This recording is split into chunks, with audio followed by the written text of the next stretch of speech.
Dia 4 de maio de 2017, depoimento do senhor Wesley Mendonça Batista, acompanhado do seu advogado Francisco de Assis e Silva, OAB Paraná 16.615, na sede da Procuradoria-Geral da República, presentes os membros do Ministério Público, Fernando Antônio Oliveira e Sérgio Bruno Fernandes. Bom dia, Sr. Wesley. Bom dia.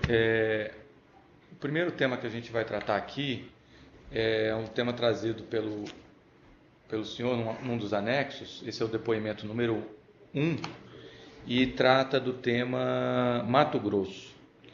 Eu queria que o senhor começasse falando sobre esse tema, o que o senhor tem para dizer, se possível em ordem cronológica. Esse fato ele começa quando? Doutor Sérgio Bruno, em meados de 2010, o governador Silval Barbosa, que tinha assumido o governo já no final, porque ele era vice-governador. E o governador saiu para... O governador, que era o Blairo, saiu para ser candidato a Senado. Uhum. Ele assumiu o governo ali, já no final do governo, porém, assumiu o governo se lançando candidato à próxima eleição, que já era em 2010. O então governador procurou o Joesley, meu irmão, para discutir contribuição de campanha para a campanha dele daquele momento. E ali, na discussão, ele ofereceu ao Joesley vantagens indevidas para compensar a doação que eventualmente a companhia fizesse. Só deixando claro, e quem pediu foi o ex-vice-governador e candidato ao governo, Silval. Isso. Silval Barbosa. Silval Barbosa. Ele era ex-vice, mas naquele momento ele já tinha assumido, porque o Blairo tinha descompatibilizado para sair candidato ao Senado. Tá. Bom, ali discutiu-se apoio para a campanha dele e que, em ele sendo eleito, faria a compensação, alguma operação do lado tributário, do lado de ICMS. A companhia tem uma operação no Mato Grosso relevante, tem várias fábricas e tal. Eu e o Joesley discutimos e não nos recordamos e não achamos nos materiais até então se houve a doação que ele pediu naquele momento ou não e qual é o valor. Isso. Só para a gente nivelar aqui nossa comunicação, sempre que o senhor falar de doação, é importante que seja a doação registrada no TSE. Ainda que a doação registrada no TSE seja uma contrapartida, seja uma propina. Quando não for registrada, aí é melhor não chamar de doação, chamar de propina, de vantagem lícita e tal. Só para a gente saber o que a gente está falando. Okay. Então, o que vocês não encontraram, o que vocês não sabem ainda, que vocês estão procurando, é se houve doação oficial ou se houve doação... Os dois, se houve doação oficial ou se houve propina, caixa 2, naquele pleito. Tá. Bom, mas... passado a eleição, o governador foi eleito, o Silval Barbosa foi eleito. E como é que funcionava no Mato Grosso? Durante todo o período dos 8 anos que o Blairo foi governador, ele estabeleceu um regime de recolhimento de ICMS no estado por estimativa. O que era estimativa? Ele estabelecia um valor fixo para cada empresa e as empresas abriam mão de todos os créditos que tinha de energia, de embalagem, de tudo isso, para pagar um valor fixo. E aquilo não tinha discussão, funcionou super bem, porque era um valor fixo e acabou. O que aconteceu? Aí é que começou o problema. Quando o governador Silval assumiu o governo em 2011, logo no início do governo, ele acabou com esse regime de estimativa e passou as empresas, algumas, está sujeita a pagar um imposto que dava uma alíquota efetiva de 3,5%. Só que aí foi quando começou a surgir o problema.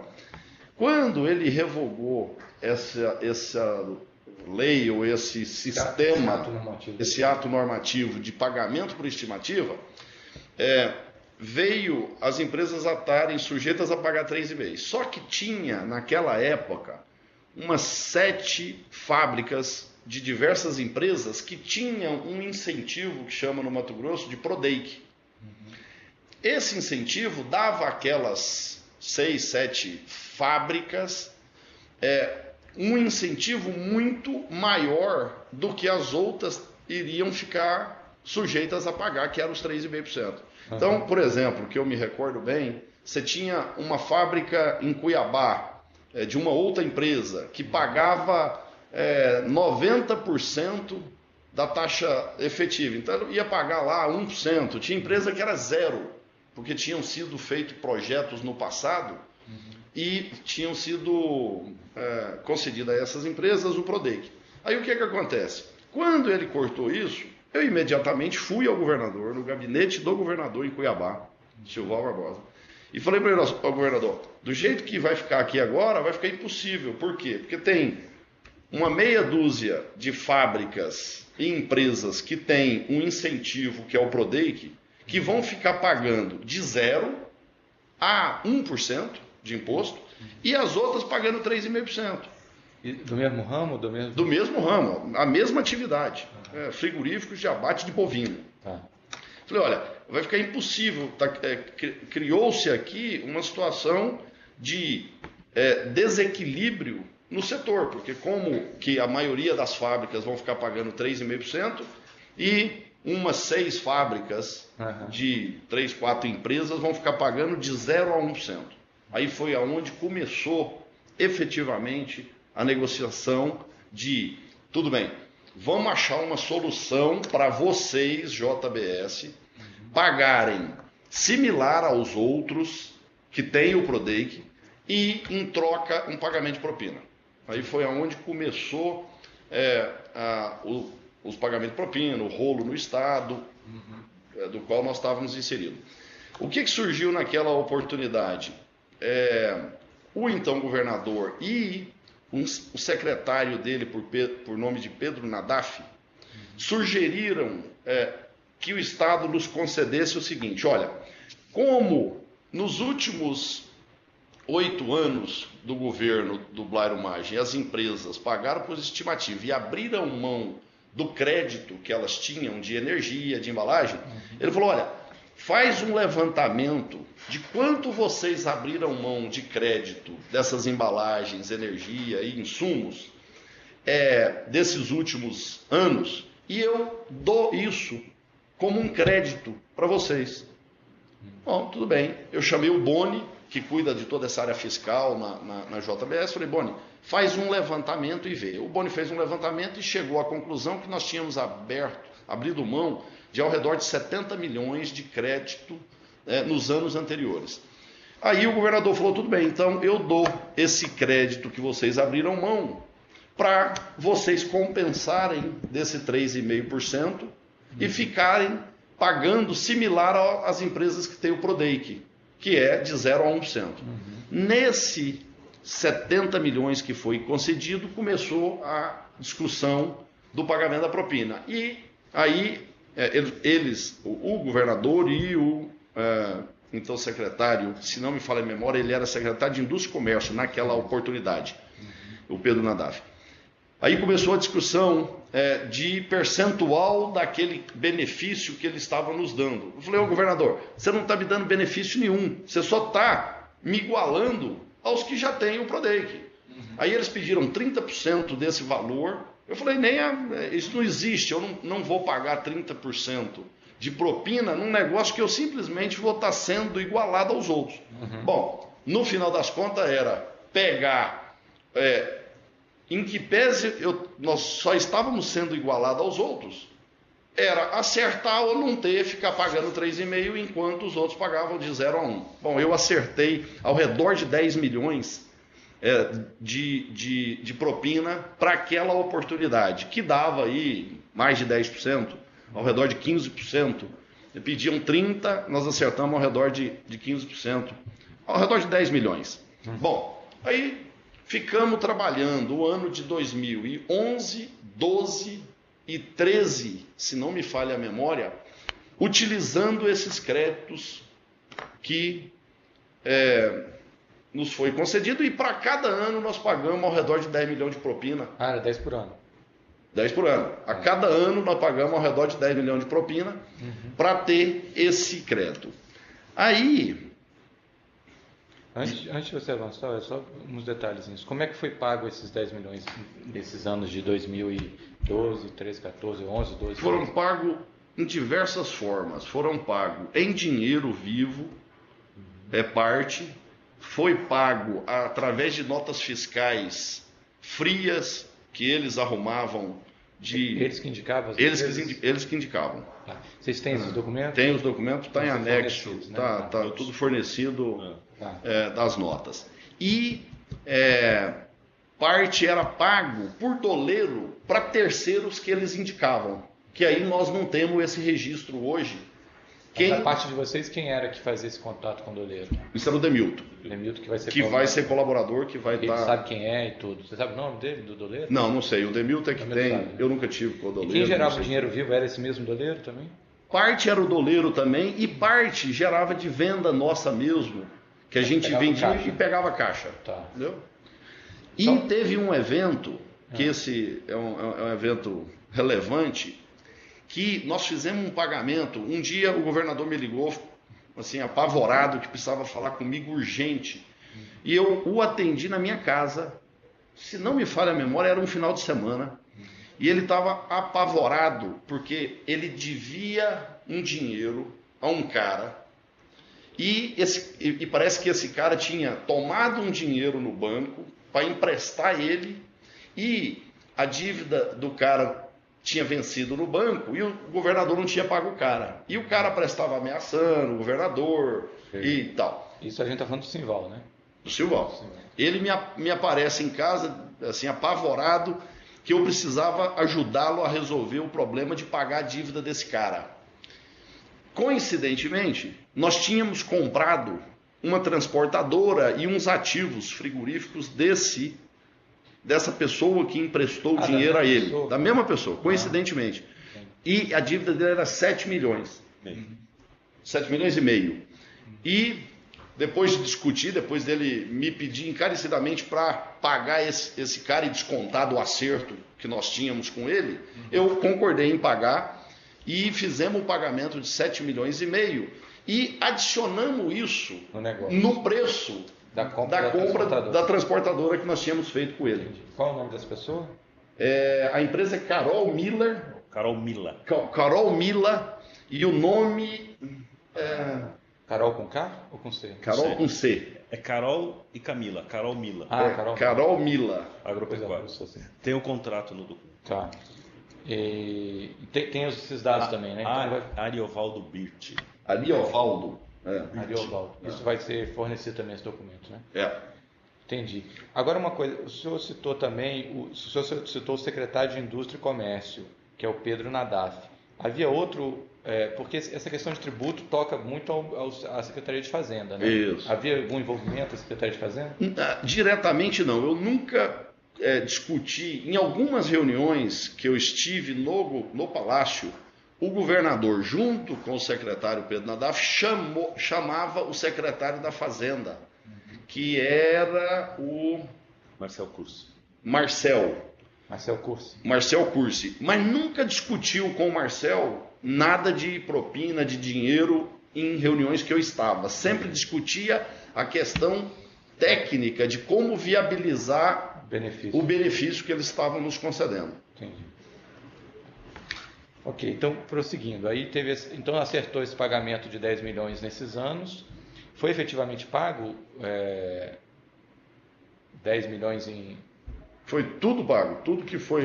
Então no total foram pagos, o senhor falou que foi 10 milhões em 2012, 13, 14, é isso?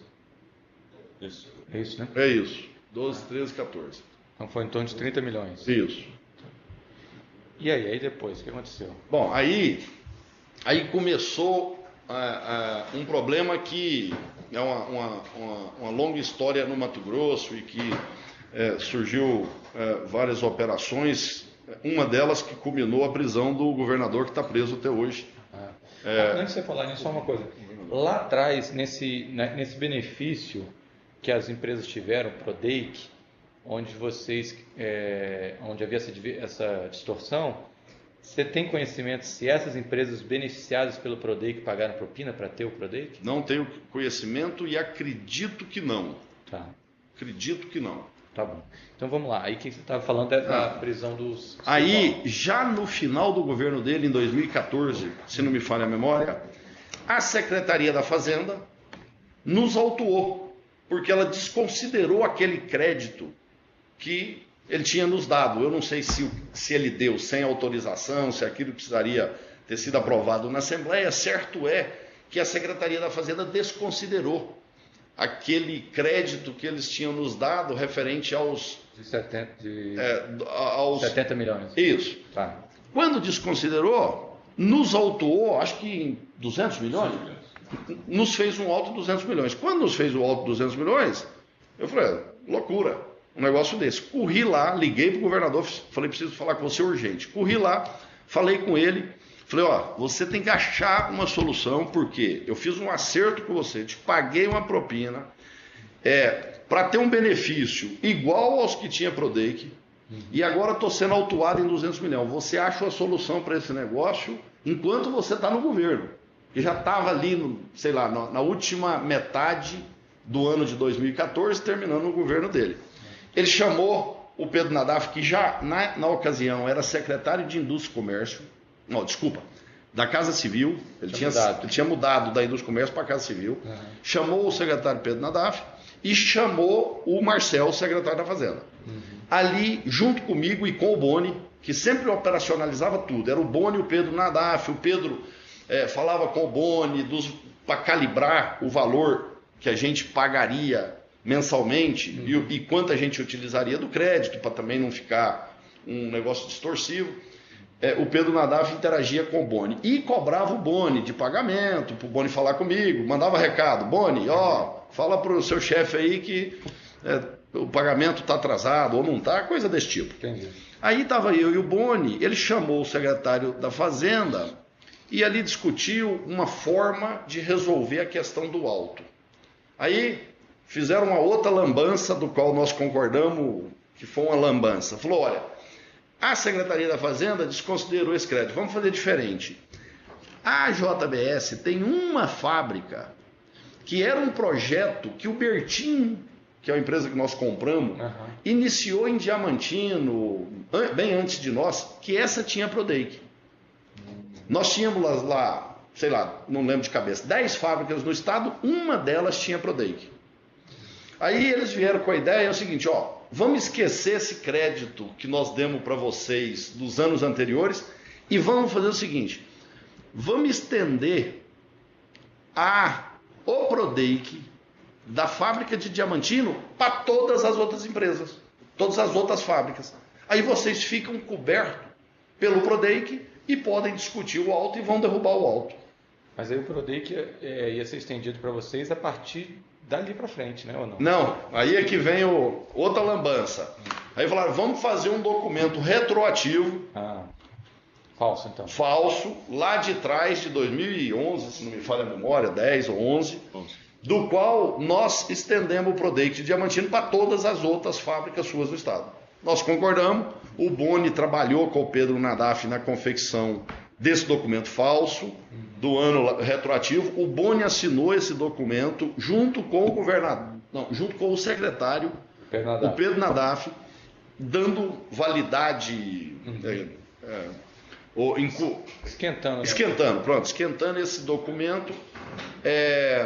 E aí nós ficamos de posse desse documento para discutir. E usaram lá na Secretaria Estadual? E usamos. Aí vem, já no final do governo, ou depois, já no final de 2014, a Procuradoria.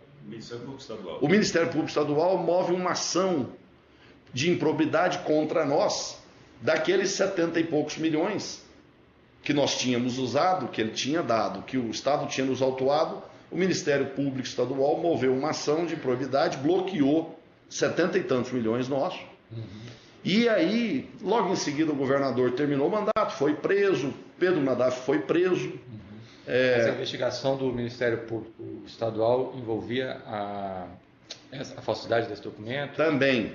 Envolvia a falsidade desse documento, envolvia o pagamento de propina, Tá. tudo isso. Eu tive várias vezes com a promotora de justiça que coordena isso no estado do Mato Grosso, que é a doutora Bardusco, discutindo com ela sabe do assunto.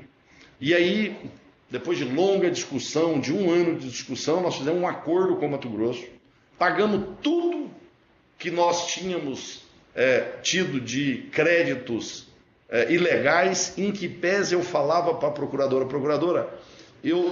o crédito só me estava pondo em igual condição aos outros, mas vamos pagar, porque nós cometemos um erro de ter aceito fazer um negócio desse jeito, pagando propina, vamos pagar pelo erro que cometemos. Fizemos um acordo, pagamos tudo que nós tínhamos no estado, hoje nós não temos nenhuma pendência financeira, mas o processo lá continua. Eles continuam investigando o assunto. Esse acordo foi um TAC dentro da ação de improbidade, antes da admissão, da fase de admissão dela.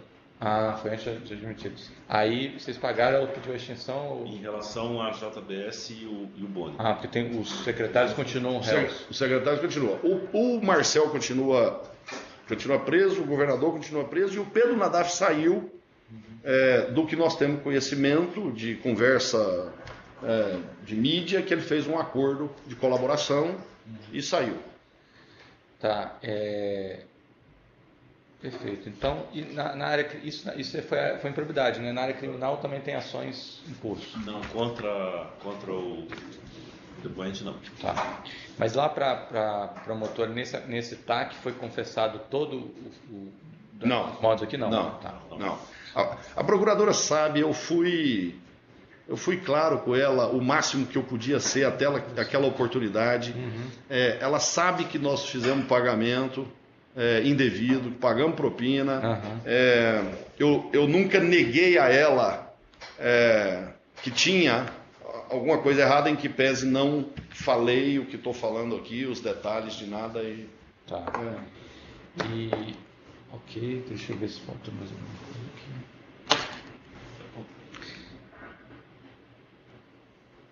Além, só complementando, além dos frigoríficos, nós temos curtume. E foi feito um ato similar ao curtume, que também foi pago propina, no caso do curtume, mas dentro da mesma lógica. Mas os atos são outros? Teve ato falso também? Teve a mesma coisa. Foi feito. Foi outro ato, né? Foi outro ato. Tá. Foi feito um documento falso, com data retroativa, que o Boni assinou, que o Pedro Nadaf assinou. No mesmo conceito, no conceito de Prodei, a mesma coisa. Tá, e então, deixa eu ver aqui o que é mais. Essa empresa NBC Consultoria, você conhece? Essa empresa é uma empresa do secretário, do Pedro Nadaf. E ela foi usada para pagar? Emitiu uma nota fiscal, se não me falha a memória, de R$200 mil lá atrás. E aí teve outras empresas, eu lembro uma de cabeça, que é a Trimec, que emitiu nota fria, que eu acho que é uma construtora no estado. Trimec, né? Trimec. Teve uma empresa de Rondônia, que o próprio governador me entregou a nota fiscal fria dessa empresa de Rondônia, que nós pagamos, eu não me recordo o nome dela. Vocês têm todos esses documentos? Tem todos os documentos. Tem cópia das notas fiscais, tem tudo que vai estar... Essa de Rondônia também tem? Tem também. O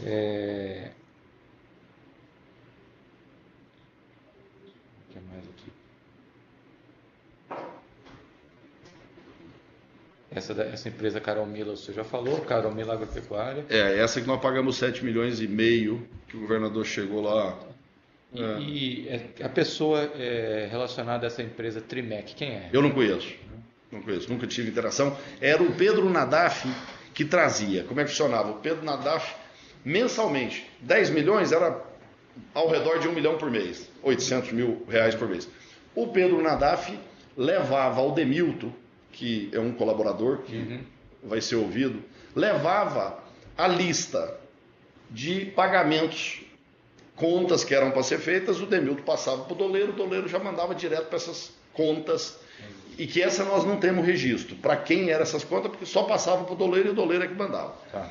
Outras era dinheiro vivo, que foi entregue em algumas oportunidades, e a outra é essa dessa Carol Mila, que foi feita esses 7,5 milhões, que foi adicionado falsamente no contrato de compra do ativo que nós tínhamos feito dele. Entendi. E você se recorda de mais alguma pessoa envolvida, algum emissário do Pedro Nadaf? Se envolve Teve uma bastante? secretária dele que foi buscar dinheiro, uma secretária do Pedro Nadaf. Secretário, quando ele era secretário de... Isso. Não, é secretário da federação, não era do governo. Secretária pessoal dele, eu não sei. Que eu acho. Qual federação? que ele... Federação do Comércio. Ah, ele tem relação com... Ele era diretor. Ah, ele era o diretor da FEComércio. FEComércio. Então essa secretária, qual é o nome dela? Carla. Carla. Carla. Essa secretária Carla seria uma secretária do Pedro Nadaf na FEComércio. Isso. E que ele usou ela para ir em São Paulo buscar dinheiro que o Florisvaldo vai falar, que foi ele que entregou esse dinheiro para ela. Foi o Florisvaldo. Foi o Florisvaldo. Que ele vai falar no anexo dele. Tá. O senhor falou dessa fábrica, o jeito, a hora que você falou assim, a gente foi consertar e acabou fazendo uma bobagem maior, que foi usar especificamente uma fábrica em Diamantino. Explica melhor isso, como é que foi, por que essa fábrica em Diamantino foi escolhida para... Não, é porque ela era a única que tinha Prodake. Ah, já tinha o projeto? Já tinha, porque essa fábrica foi construída pelo Bertin, não foi por nós. Entendi. Foi o maior projeto frigorífico bovino no estado do Mato Grosso, na época. E ele Então, quando vocês compraram, já estava com produto? já estava lá. Ele pegou um Prodake legítimo, porque não tinha nada, foi uma construção, e aí onde cria geração de emprego e tal, o Estado deu um Prodake pro Bertin, isso na época do governo Blairo. Sim. Um Prodake legítimo, do qual, quando deu o problema, como nós tínhamos uma que tinha Prodake, o governador Silval e o Pedro Nadar falaram, vamos estender o Prodake de Diamantino para todas as outras. O grupo todo. Mas essa de Diamantino era... ela continuava chamando Bertin? Ou Não, já tínhamos incorporado. Ah, entendi. Tá. Então era mesmo em pessoa jurídica. Isso. Ok, especificamente sobre esse tema, você quer alguma coisa, doutor? Então, você quer complementar? Só uma última pergunta. O Joesley, seu irmão, ele é colaborador aqui, ele já prestou depoimento. Ele não falou especificamente desse tema, mas eu queria saber de você se ele acompanhava isso, se você conversava com ele. Ele sabia de tudo, mas antes do governador ter sido eleito indo para 2011, antes era ele que tratava com o Silval. Sei. Que começou com o pedido de doação. Então nesse começo dessa história ele participou. Era o Joesley. Eu não estava aí, eu morava nos Estados Unidos, eu voltei para o Brasil em 2011. Tá. Mas de 2011 para cá foi eu que assumi o contato com o governador, com o secretário, em que pese o Joesley sabia, mas não acompanhava. Aí quem acompanhava era eu, quanto que tinha para pagar. E o Demilton é que fazia o controle do que tinha de saldo a pagar para o governador e assim por diante. Perfeito. O senhor quer acrescentar mais alguma coisa? Não. Então vamos encerrar aqui o termo de depoimento número 1, do senhor Wesley Mendonça Batista, no dia 4 de maio de 2017.